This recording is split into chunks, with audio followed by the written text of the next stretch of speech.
Boa noite a todos. Nós hoje vamos começar com um capítulo novo. Olá, José Diogo, bem-vindo.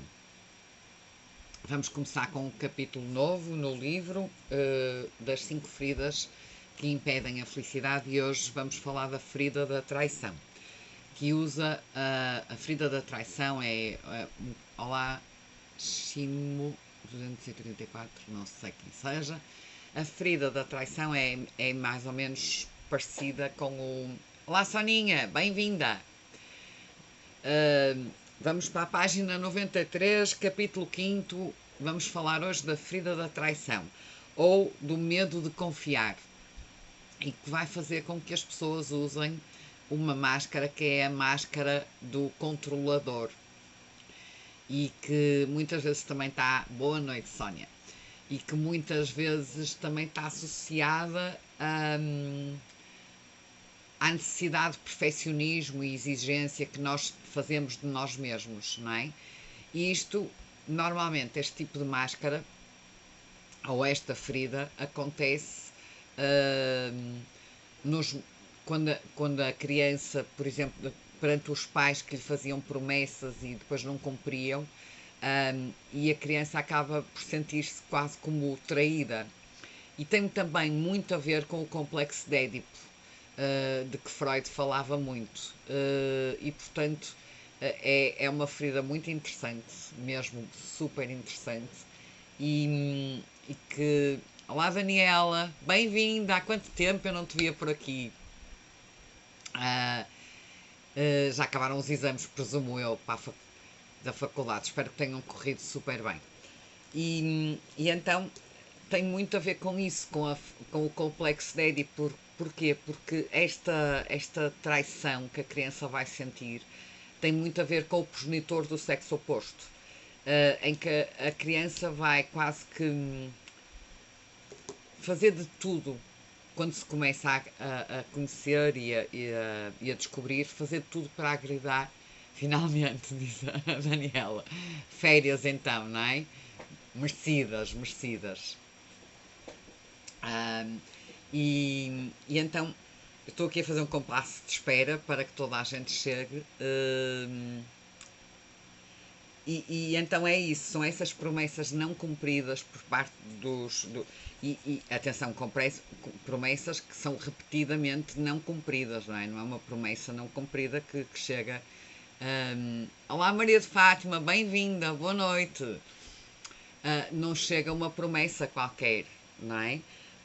E então as crianças passam a desenvolver uma tendência para tentar controlar tudo à sua volta, e depois em adultos vão também tentar controlar tudo, porque é uma forma de não serem traídos.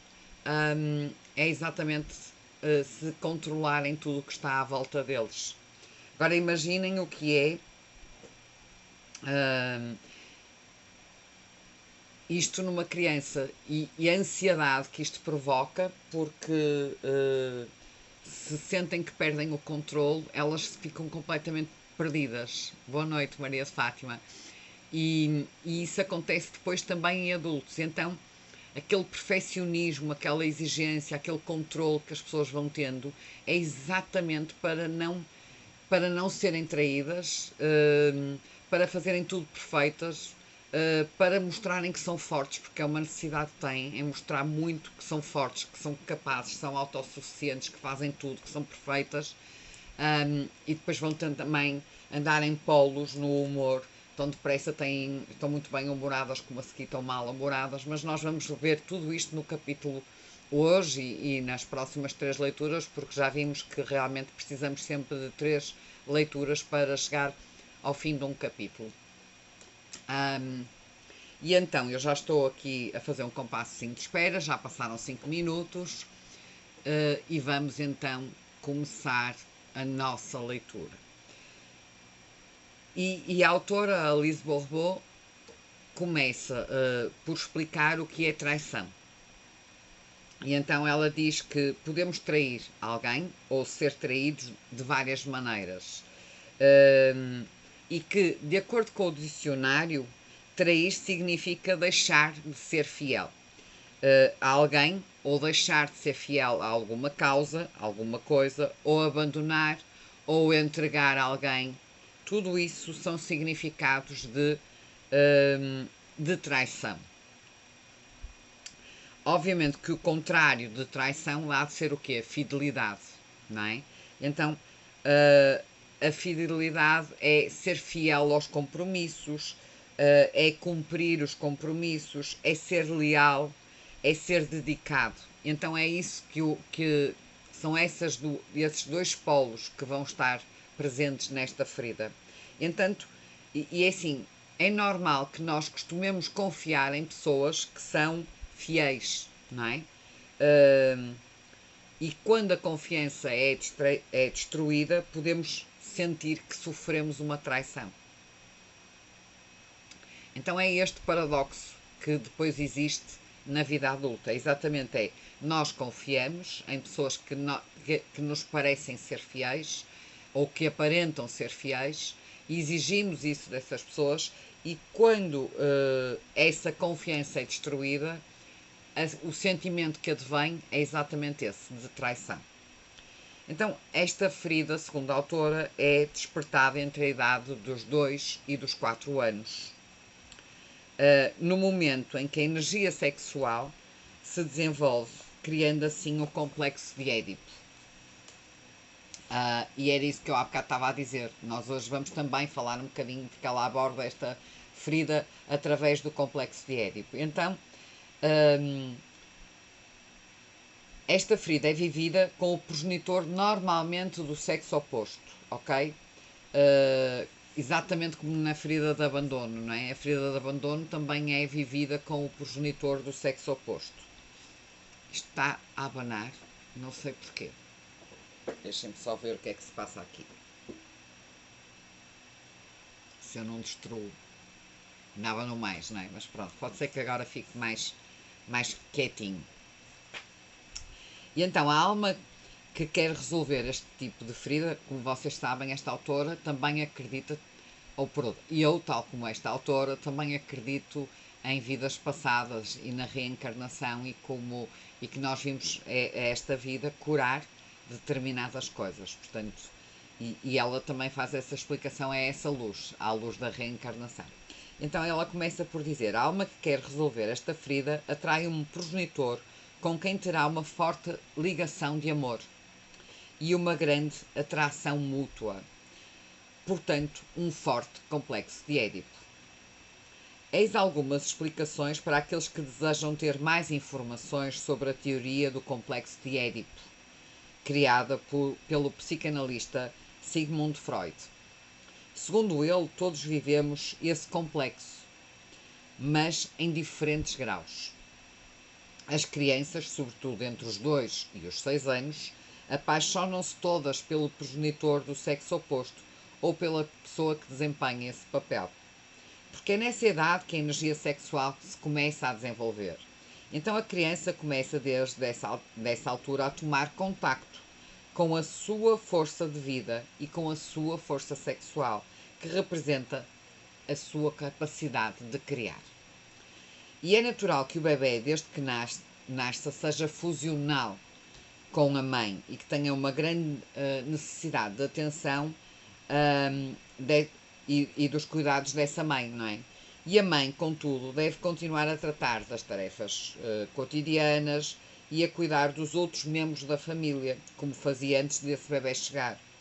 E se a mãe responde demasiado a todos estes caprichos da criança ao ponto de se tornar quase sua escrava, esta começa a acreditar que pode substituir o pai no mimo a dar à mãe. Neste caso, e ainda segundo Freud,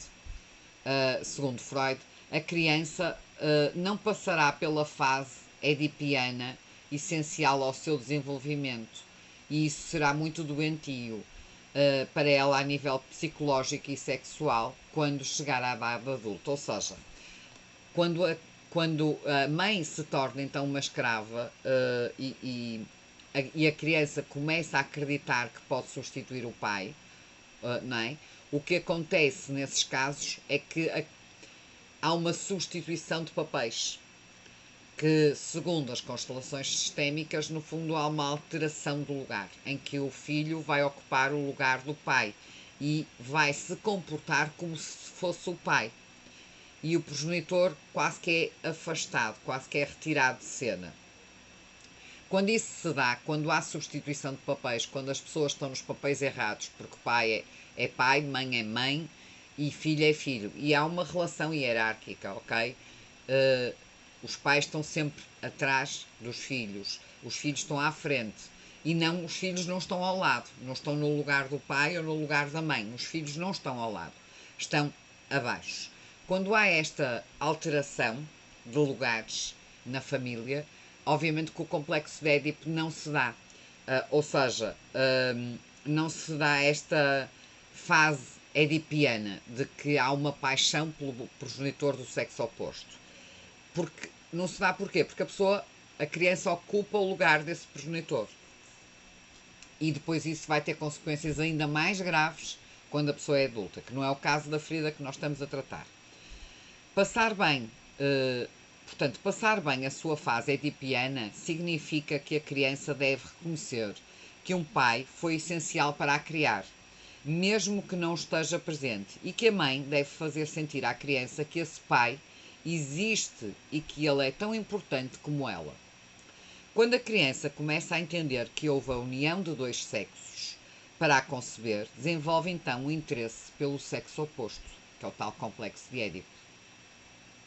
E alimenta então esse desejo inconsciente de fazer um bebê com o progenitor do sexo oposto. Está assim a desenvolver o seu poder de criação, que também é muito importante. E isso explica os comportamentos das meninas que tentam seduzir o papá e dos rapazes que tentam seduzir a mamã. As crianças fazem tudo para obter o afeto do progenitor do sexo oposto e vão também tentar proteger esse progenitor, apesar da decepção por não receberem a atenção desejada. E quando o progenitor do mesmo sexo que a criança magoa o progenitor do sexo oposto, a criança vai sofrer bastante. Algumas vezes até pode mesmo desejar a morte do progenitor a quem acusa, portanto, aquele que faz sofrer. Olá, Mónica, bem-vinda. Infelizmente, a maior parte das vezes, o complexo de Édipo é mal vivido, porque a mãe é demasiado possessiva com o filho e o pai com a filha. E quanto mais desvalorizado, por exemplo, é o pai, por vezes até completamente ignorado, mais difícil é resolver este complexo de Édipo. Então, a autora diz que verificou que aqueles que sofrem de traição não resolveram o seu complexo de Édipo quando eram jovens. E isso vai significar o quê? Vai significar que a sua ligação ao progenitor do sexo oposto é demasiado intensa e que vai perturbar. Vai perturbar o quê? As suas relações afetivas, as suas relações sexuais mais tarde na vida adulta. Então vai ter, essa pessoa na vida adulta vai ter uma tendência para comparar constantemente o seu parceiro ou a sua parceira com o progenitor do sexo oposto. E vai, ou então vai ter expectativas de que ligadas em relação ao seu companheiro, ligadas àquelas que não recebeu do progenitor do sexo oposto. E mesmo no momento do ato sexual, estas pessoas terão muitas dificuldades em soltar-se completamente. O medo de se deixar possuir pelo outro faz-las a retrair-se. Eu não sei porquê, mas acho que isto está a falhar. Está a travar a gravação.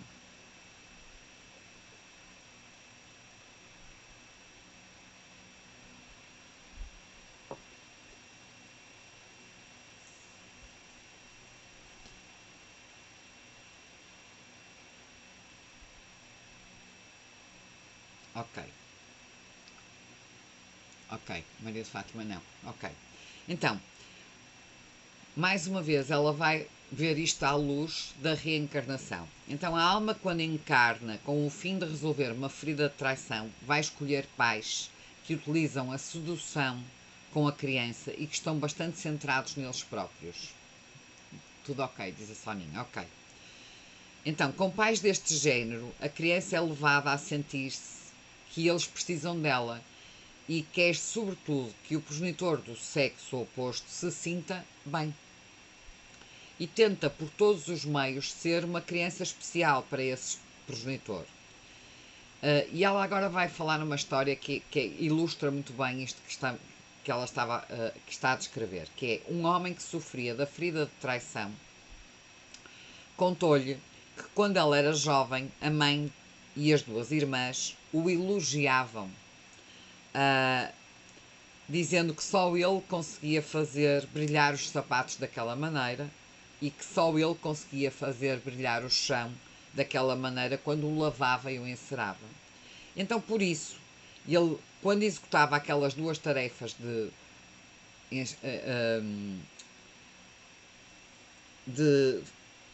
limpar os sapatos, que agora estou-me a esquecer do nome, engraxar os sapatos ou de encerar o chão, fazia aquilo com maior amor e sentia-se especial. Só que ele não se apercebia de que se deixava manipular pela sedução, aquela sedução. Só tu é que fazes, só tu é que consegues pôr isto a brilhar. Olá, Leandro! Só tu é que consegues pôr isto a brilhar, só tu é que fazes isto bem. E então a criança é levada por essa sedução, por essa manipulação, que é de alguma maneira uma manipulação. Então este exemplo demonstra muito bem que podemos viver de uma forma inconsciente a traição quando somos jovens, porque no fundo aquilo é uma traição. Há uma manipulação e há uma traição. Olá, Margarida, bem-vinda. E então a criança sente-se atraída pelo progenitor do sexo oposto sempre que este não cumpre uma promessa e atraiçoa a sua confiança. Essa criança vive essa traição, sobretudo na sua ligação amorosa e sexual, como se fosse uma relação incestuosa, ok? Por exemplo, é vivida quase sempre como uma traição. E a criança também vive igualmente essa traição sempre que se sente que o progenitor do mesmo sexo se sente atraiçoado pelo outro progenitor. É como se ela sentisse, olá, boa noite, Margarida. É como se ela sentisse aquilo na própria pele. Estamos a falar hoje da ferida da traição e da máscara. A máscara aqui vai ser a máscara do controlador. E no fundo é o medo de errar, ou o medo de errar, o medo de confiar que está aqui associado. Esta máscara a ferida da traição está muito ligado ao medo de confiar e também muito ligada ao perfeccionismo e à exigência. Então, quando a criança começa a viver experiências de traição, vai criar uma máscara para se proteger. Como todas as máscaras têm a ver com as feridas, são criadas como proteção, não é? Que no caso do controle, da ferida da traição é a máscara do controlador. Então o tipo de controle que ela exerce não assenta nas motivações que o controlo, nas motivações, por exemplo, que o controle que o masoquista tinha quando queria controlar, não é? O masoquista queria controlar para não ter vergonha, para não causar vergonha ao outro. Lembram-se na ferida que vimos a semana passada, na ferida da humilhação, em que a máscara é o masoquista? Pronto. Aqui, na máscara do controlador, a ideia de controle, de querer controlar, é no sentido de ele controla para respeitar todos os compromissos, para ser fiel, para ser responsável, ou então para garantir que os outros respeitem os seus compromissos. No fundo, por causa disso, o controlador, portanto a máscara do controlador, vai criar um corpo que tem que exibir força, tem que exibir poder, do género, um corpo que diz assim, eu sou responsável, podem confiar em mim. Que era aquela coisa, quando uma pessoa é leal, quando uma pessoa é fiel, é alguém em quem nós podemos confiar, não é? E normalmente, aliás, eu posso vos mostrar a imagem de um corpo. Deixem ver se eu consigo pôr isto de forma a. Ora, ali no YouTube já se está a ver, aqui também no Facebook. Deixem-me ver se eu consigo pôr para vocês aí no Instagram. Conseguem ver o tipo de corpo? Então, além de desenvolverem, portanto, um corpo forte, um corpo que exiba poder com força, também normalmente têm tendência para terem ombros sólidos, largos, até um bocadinho mais largos que a anca, e por vezes não há grande diferença entre a largura da anca, a largura da anca e a largura dos ombros. Porque então esse tipo de corpo vai emanar o quê? Vai emanar força. Ok, obrigada, Margarida. Esse tipo de corpo vai emanar força, ok? E normalmente essa força é emanada da parte superior do corpo, principalmente nos homens, ok? Mas se nós virmos um corpo que emana força da parte superior do corpo, obviamente que há sempre ali uma ferida de traição, ok?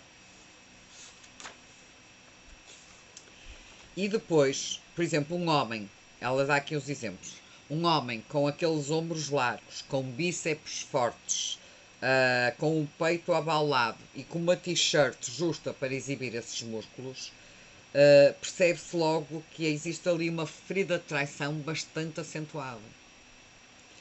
Já na mulher, uma mulher controladora, o que é que ela vai ter? Essa força vai se concentrar mais ao nível das ancas. Aliás, reparem aqui na imagem. Estou a perder papéis. Aqui na imagem, deixem ver se eu consigo. Não sei porque isto de vez em quando perde a imagem. Aqui a imagem da mulher, ela tem uma anca larga, vêem? Ela tem aqui uma anca bastante larga e ele tem uns ombros bastante quase e um corpo mais estreito, mas pode ser igual, ok? Um corpo. Então, a mulher, ela vai ter esta necessidade, esta mulher vai ter então, essa mulher controladora, ela vai ter ancas largas, a força vai estar concentrada a nível das ancas, das nádegas, da barriga e das coxas. Estão a ver aquele tipo de mulheres que se vê, que eu até acho que é muito sagitariana, que é aquela mulher que anda com aquela calça de montar, que é justinha, que faz salientar bem as ancas. É um bocado por aí. E a parte inferior do corpo é geralmente mais larga que os ombros para as mulheres. É quase como se fosse um corpo em formato de pera. E quanto mais é acentuada a zona larga da pera, mais grave será a ferida da traição. Olá, Arlene, bem-vinda. E então, contudo, podemos observar, que ela diz também aqui, em certos casos, um fenómeno contrário, ou seja, um homem com coxas e ancas mais largas que os ombros e uma mulher com um corpo de homem, ou seja, com ombros largos, com ancas e coxas mais estreitas. E ela diz que depois de ter observado isso e analisado nos vários casos, chegou à conclusão de que essa ferida de traição deles foi vivida com o progenitor do mesmo sexo, em vez de ter sido vivida com o progenitor do sexo oposto. E então este complexo de Édipo não foi vivido normalmente, ou seja, com o progenitor do sexo oposto. O complexo de Édipo foi vivido com o progenitor do mesmo sexo. Então, estas pessoas devem se ter ligado muito ao progenitor do mesmo sexo e ignorado o outro progenitor. Só que isto são casos bastante raros. E por isso, quando se falar aqui na ferida da traição, vai-se falar nos casos mais comuns, que é os homens de ombros largos e as mulheres com ancas acentuadas, e não o contrário.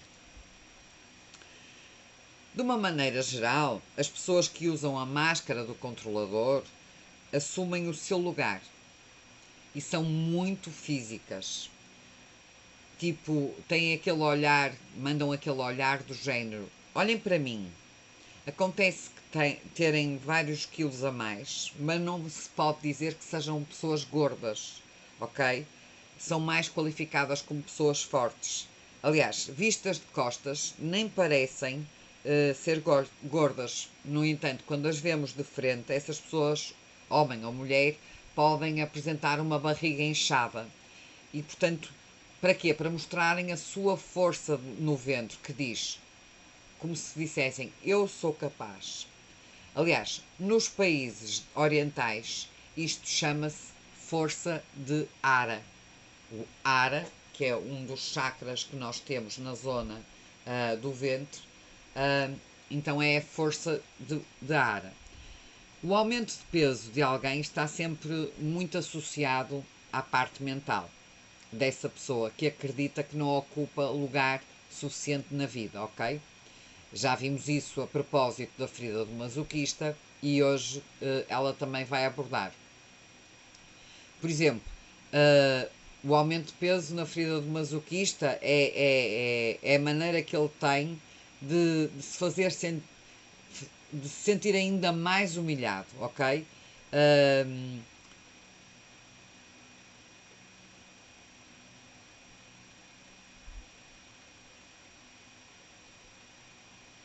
É uma maneira que ele tem de se sentir mais humilhado. Já, por exemplo, nas feridas da rejeição, ou que tem a máscara do fugidio, e na ferida do abandono, que tem a máscara do dependente, lembram-se que são pessoas extremamente magras. Aí, obviamente, que o que é? São pessoas que não querem ocupar lugar. O fugidio quer ser o mais invisível possível e o dependente quer parecer fraco para que os outros o ajudem, não é? Mas o aumento de peso ou a ausência dele tem sempre a ver com aquilo que a pessoa acredita ou não ocupar o lugar suficiente na vida. Vejam como isto faz sentido. Então, relativamente ao controlador, à máscara do controlador, têm normalmente um olhar bastante intenso e sedutor. Quando eles olham para uma pessoa, têm o dom de fazê-lo sentir-se especial, importante, e são do tipo que captam muito rapidamente a intensidade, eh, tudo que está à volta deles. Aliás, ela diz assim: a intensidade do olhar ajuda-os a ter uma olhadela, uma visão geral do que se passa à sua volta. O controlador utiliza muito os seus olhos para manter o outro à distância, quando está na defensiva, ou então para fixar ou ter, visionar o outro de uma forma intimidatória. E protege-se assim para não mostrar a sua fraqueza, para não mostrar a sua vulnerabilidade, para não mostrar a sua impotência. É através do olhar que ele impõe essa distância.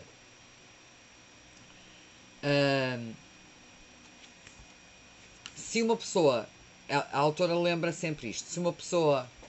Olha a Filipa! Uau! Bem-vinda, Filipa! Se uma pessoa tem apenas uma destas características, isso quer dizer que a ferida é menos importante, não é? O domínio de uma pessoa controladora é exatamente o medo de ser traída. E isso nota-se na parte do corpo em que ela indica força ou poder. Olha a Vera Portela, bem-vinda! E então, quando a mulher ou o homem têm ancas muito fortes e barrigas proeminentes que servem então de proteção, isso indica também um sentimento de raiva contra o sexo oposto. sobretudo a nível sexual. E é provável que a pessoa que se tenha sentido sexualmente assediada quando era mais nova ou tenha sido vítima de abuso sexual, o que explica esta forma de proteção sexual, ou seja, ter uma barriga mais proeminente como proteção. E depois a autora diz assim: se te reconheces na descrição física do controlador, mas és uma pessoa bastante introvertida, é possível que para ti seja mais difícil reconhecer-te nos comportamentos que se seguem, que o controle que exerces é muito mais disfarçado e tornando-se, por isso, mais difícil de teres consciência dele. Se é o caso, as pessoas que te conhecem bem podem dizer-te se usas ou não a máscara do controlador. Nós às vezes não temos a percepção daquilo que realmente nós somos, não é? Os outros conseguem olhar para nós e ver-nos mais facilmente através de outras lentes que nós, as nossas são sempre mais distorcidas em relação a nós mesmos. Nós vemos os outros, mas não nos vemos a nós. Aliás, nós cumprimentamos os outros, damos força aos outros, não nos damos a nós, portanto, quanto mais vermos a nós, olharmos para dentro. Então, quando uma pessoa é mais extrovertida, o seu controle vai se processar de uma forma mais superficial. Então, a nível de comportamento e das atitudes interiores do controlador, o que nós vamos ter é uma força que é uma característica comum a todas as pessoas que têm esta ferida de traição. E é muito importante para as pessoas que têm esta ferida exibirem a sua força e, sobretudo, a sua coragem. Elas são extremamente exigentes com elas próprias e querem mostrar aos outros o quanto são capazes. Vivem cada ato de cobardia e vivem cada ato de cobardia ou de falta de coragem como sendo uma traição. Tudo que seja que elas interpretem como cobardia ou como falta de coragem é para elas uma traição. Por outro lado, também ficam extremamente irritadas com elas próprias por abandonarem, por exemplo, um projeto, por não terem coragem de ir até ao fim, ok? E têm muita dificuldade em aceitar a cobardia dos outros. Como lhes é difícil aceitar qualquer forma de traição provenientes de si próprias, não é? Ou dos outros, fazem tudo que está ao seu alcance para serem pessoas responsáveis, para serem pessoas fortes, para serem pessoas especiais, para serem pessoas importantes. E isto é a forma como o controlador exerce ou satisfaz o seu ego. Só que este ego não quer ver quantas vezes numa semana ele se atraiçoa a si próprio ou atraiçoa aos outros. Ou seja, sempre que fica irritado porque abandonou um projeto, sempre que não aceita a cobardia dos outros, sempre que, que tem faltas de coragem, sempre que se autocritica nesses aspectos, não é? No fundo, isso é sempre uma traição, não é? E, no entanto, eles entendem essa traição como não conseguem aceitar, porque o ego não vê isso, ok? No geral, não têm consciência disso, porque trair é de tal modo inaceitável para eles que não quer admitir que possa fazer isso a si mesmo. No entanto, e depois a autora diz assim: se tem consciência de que traiu alguém ou não cumpriu uma promessa, por exemplo, apresenta todo o tipo de desculpas e pode até utilizar uma mentira para se safar. Do género, alguém que lhe disse, afirma que alguém lhe disse qualquer coisa e ele tinha-se esquecido. A pessoa diz: eu pensei nisso, Não pensou nada, esqueceu-se, é incapaz de dizer: não, eu esqueci-me, nunca mais me lembrei. Não, vai inventar estas desculpas, estas pequenas mentiras, porque isto para eles é uma traição. Cada uma das feridas A autora diz ainda que cada uma das feridas que nós temos, elas existem para nos recordar de que os outros nos fazem sofrer. E isto é porque nós fazemos o mesmo aos outros, ou a nós próprios. Ou seja, cada vez que o outro me vem recordar o quanto eu sofro, quer dizer que eu também estou nesse tipo de comportamento a fazer ao outro, porque o outro é só um espelho daquilo que eu já sou. Então, todas as nossas feridas que os outros ativam é também para nos mostrar o quanto nós fazemos a mesma coisa aos outros. Só que isso, esse jogo de reflexo de espelhos, não é? Esse jogo de espelhos não é aceito pelo ego, não é sequer compreendido pelo ego. Então ela diz: se tu reconheces na máscara do controlador e sentes uma certa resistência ao leres estas linhas, é o teu ego que está a comandar e não o teu coração. Porque o ego não vai aceitar este tipo de situações. O ego vai nos dizer: ah, não é nada disso, não és nada assim, ok? E entre as 5 personalidades, nós já vimos 3 ou 4. Nós já vimos rejeição, abandono, humilhação e estamos na traição, exato. Já vimos 4. 3. Estamos na quarta. Então, entre as 5 personalidades, o controlador é o que tem mais expectativas em relação aos outros, porque ele gosta muito de prever tudo e de controlar. Aliás, por exemplo, o dependente também tem a ferida de abandono, não é? E que é provocada pelo progenitor do sexo oposto, tal como este. Também tem muitas expectativas em relação aos outros, mas são expectativas relativas às suas necessidades de ser ajudado, de ser apoiado, por causa da sua ferida de abandono. Porque só assim é que ele se vai sentir importante. Mas as expectativas do controlador em relação aos outros têm por objeto verificar se eles fazem bem o que têm de fazer ou se são de confiança. Porquê? Porque é o tal medo de confiar. São também pessoas muito hábeis para adivinhar as expectativas alheias. Aliás, acontece frequentemente dizer ou responder a alguma coisa em função das expectativas dos outros, sem, no entanto, ter a intenção de cumprirem a sua palavra.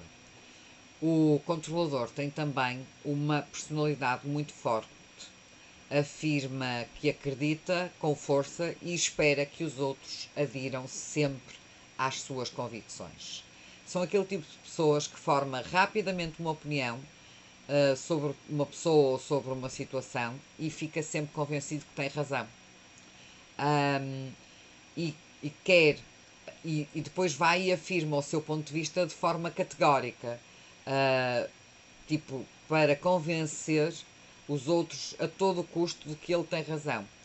Então, nesse tipo de atitude, quais são as palavras que ele vai, ou as expressões que ele vai utilizar? Uma das expressões que ele utiliza muito é: entendeste? Para garantir que se fez entender, não é? E crê que quando a pessoa acredita que quando a pessoa diz que o compreendeu, que está de acordo com ele, o que infelizmente às vezes nem é o caso, não é? E ela diz: indaguei junto de vários controladores que se apercebiam a que ponto tentavam convencer-me o quanto exprimiam as suas opiniões e eles nunca tinham notado. Então, uma das coisas que ela acaba por concluir, e isto é em relação a todas as máscaras, é que todas as máscaras possuem um ponto em comum. Quando a pessoa usa a máscara, não tem consciência disso.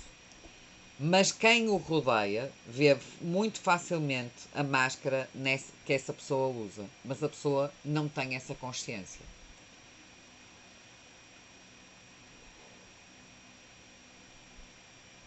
Ok. Então, ela continua ainda por dar outras características da pessoa controladora. São pessoas que arranjam maneira de não se colocar em situações de confrontação, porque numas situações de confrontação o que é que vai acontecer? Elas podem perder o controle. E então elas, como têm a máscara de controladoras, elas não podem nunca perder o controle. E quando se encontram com pessoas que consideram rápidas e fortes, retiram-se com medo de não ter força suficiente para lhes fazer frente. O controlador é rápido nas suas ações, compreende ou quer compreender rapidamente e tem dificuldade quando levam demasiado tempo para explicar ou contar alguma coisa. E ele interrompe muitas vezes e responde antes mesmo do que o seu interlocutor tenha terminado. Porém, se alguém ousa tratá-lo da mesma maneira, dirá com agressividade: Deixe-me terminar, não acabei de falar. Conhecem esta expressão a alguém?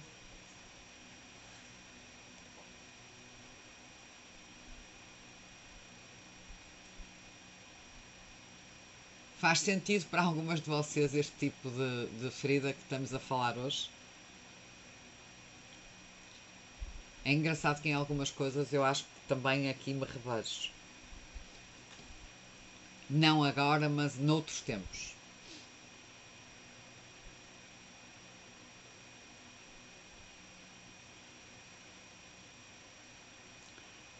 Eu sei que está com delay.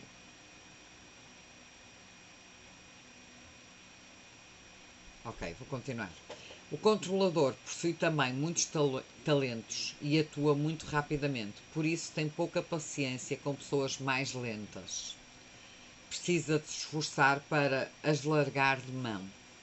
É muitas vezes uma ocasião em é muitas vezes tenta muitas vezes controlar os outros, por exemplo, seguir de automóvel outro condutor que conduz devagar deixa-o frequentemente impaciente e irritado. Aqui revejo-me perfeitamente. Esta situação eu revejo. A Maria de Fátima conhece pessoas assim, ok. E eu revejo-me, por exemplo, nesta situação. Seguir alguém que conduz muito devagar deixa-me impaciente e deixa-me irritado, é verdade. Por exemplo, o progenitor controlador exigirá sempre que os seus filhos sejam rápidos e aprendam depressa. E o mesmo acontece com ele próprio. Quando a coisa não corre tão depressa como gosta e, sobretudo, quando é incomodado por algo imprevisto, fica furioso. Aliás, todos aqueles que têm um bocado, e nisto eu também me revejo, todos aqueles que têm esta máscara do controlador têm dificuldade em lidar com tudo que é imprevisto, em lidar com tudo. Por exemplo, são aquele tipo de pessoas, e isto eu estou-me a ver a mim, que organizam o seu dia. Ai, vou fazer isto às tantas horas e aquilo às tantas horas e depois isto, mais isto, mais isto, mais isto. Então, alguma coisa que entre, que seja diferente, que altere aquela rotina que lhe dá uma certa segurança, irrita, tira-o do sério, tira-o do seu centro. A mim tira-me do sério, tira-me do meu centro, faz-me ficar tipo Rottweiler, que é como às vezes me chamam. Então, eu acho que neste aspecto tem algumas características desta ferida, o que é muito interessante. Depois, são pessoas que gostam muito de ser os primeiros a terminar em qualquer competição. Não gostam de perder, até num jogo de cartas. Acabar em primeiro lugar é mais importante que fazer bem aquilo que se faz. Neste caso, por exemplo, já não me revejo. Irá mesmo por vezes ao ponto de recriar as regras do jogo para que tudo corra a seu favor. Quando as coisas não correm de acordo com as suas expectativas, torna-se facilmente agressivo, ainda que não se considere uma pessoa agressiva. É engraçado isto. Torna-se facilmente agressivo, ainda que não se considere uma pessoa agressiva. Imagina-se antes como alguém que se afirma, que é forte e que não se deixa pisar. Vou ter de sair mais cedo, mas amanhã sem falta termino de ver a live. Gratidão, minha querida. Obrigada, Soninha, pela tua presença. Um beijo enorme. Fica bem. Também é mais um bocadinho e estamos a terminar. Mas obrigada mesmo pela tua presença aqui. Beijo enorme, minha querida. Fica bem. E então, dizia eu, hum, não se vê como uma pessoa agressiva, mas vê-se como uma pessoa forte, aquela pessoa que não se deixa pisar, ok? O controlador é dos 5 tipos de caráter quem tem mais altos e baixos de humor. Um, no momento pode estar a transbordar de amor e de atenção, e no minuto seguinte está encolorizado, uh, porque houve um pequeno incidente, por exemplo. Quem o rodeia nunca sabe com o que contar. Os outros vivem muitas vezes este tipo de atitude como uma traição também, não é? O controlador tem, pois, de trabalhar muito a sua paciência e a sua tolerância, sobretudo quando surgem situações que o impedem de trabalhar ou de fazer o que quer que seja à sua maneira e de acordo com as suas expectativas. Por exemplo, fará de tudo para se curar o mais depressa possível se estiver doente, para poder continuar a desempenhar as suas tarefas, e fica impaciente quando os seus parentes ou aqueles que têm compromisso com ele estão doentes. Isto é muito, muito interessante. E hoje eu iria ficar por aqui.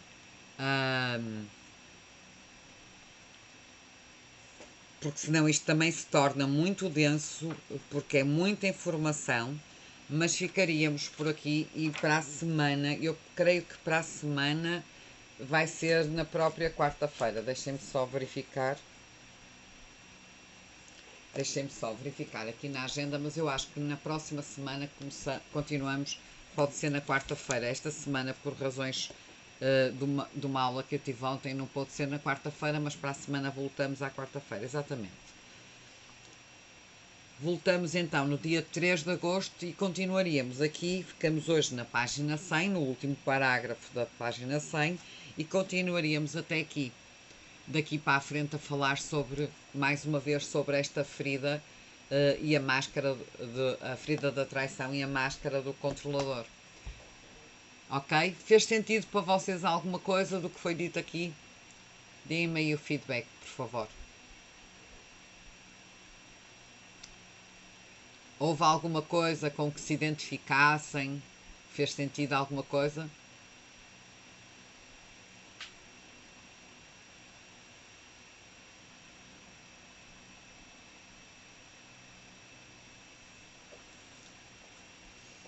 Deixem-me só ver aqui.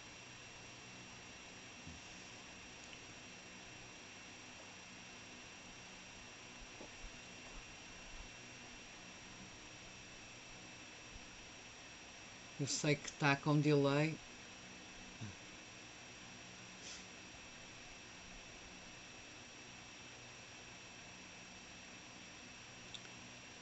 Mas podem também, se quiserem, depois responder nos comentários. Isto vai ficar gravado e fica quer no Instagram, quer no Facebook, na página Sofia Brandão Desenvolvimento Pessoal, e fica também no meu YouTube, Sofia Brandão. E portanto podem sempre, se quiserem, ver e pôr lá os comentários. Os vossos comentários para mim são muito importantes para eu perceber também o feedback e até mesmo para depois desenvolvermos exercícios com base nisto. Ok? Está mesmo? Ou vocês hoje estão muito caladinhas e não comentam nada, ou isto está com um delay muito grande. Mas pronto, não há comentários. Eu vou então encerrar a live e volto na próxima quarta-feira a partir da página 100.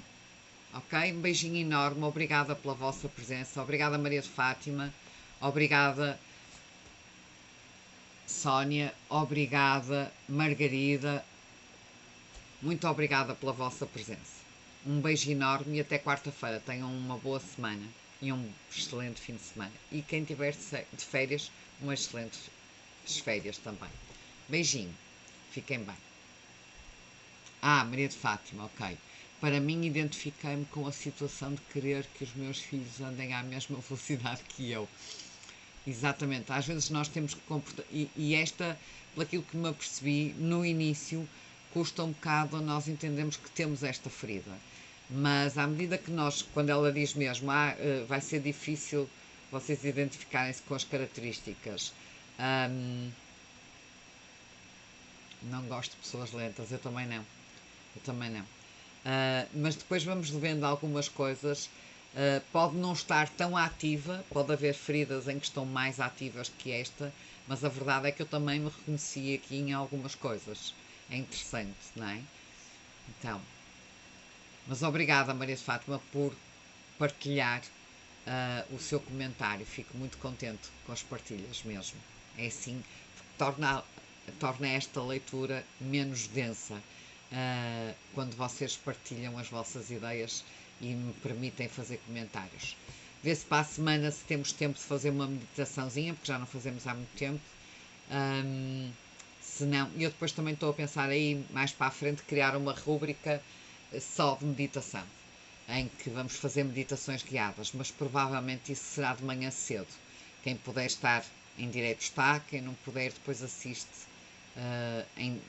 às gravações. Obrigada mais uma vez pela vossa presença, um beijinho enorme e fiquem bem. Até para a semana, quarta-feira às 9h30, no Instagram, no Facebook ou no YouTube. Beijinho!